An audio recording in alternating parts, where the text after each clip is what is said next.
अस्सलाम वालेकुम रहमतुल्लाहि व बरकातुहू।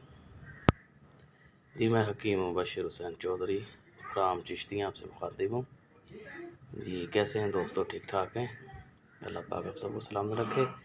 जी आज तैयारी में हम कर रहे थे रस्कपुर दर बाथू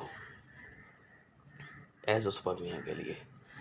एज़ोस्पर्मिया के लिए हम आज नुस्खा बनाने लगे थे, तो सोचा कि वीडियो बना के ग्रुप में ऐड की जाए। ये है जी बाथू, नुकदा बना हुआ है बाथू का।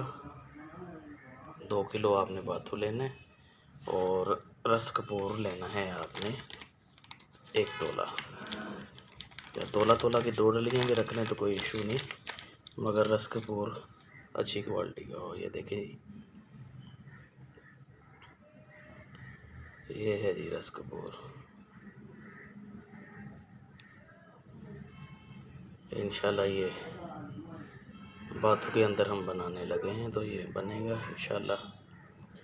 तो इस तरह करना है कि एक डब्बा ले लें या कोई भी बर्तन ले लें, उसमें आधा नुकदा नीचे डालें, दरमियान में ये डलियाँ रख दें रस्कपुर के ऊपर, बाकी नुकदा डाल के नरम आंच पर पकाएं और 2 गिलास पानी डाल दें ताकि आहिस्ता आहिस्ता पके। जब देखेंगे पानी खुश्क हो गया है और बाथू भी खुश्क होने जा रहा है तो चूल्हा बंद कर दें, इसको उतार दें। ये इंशाल्लाह बावज़न आपका निकलेगा।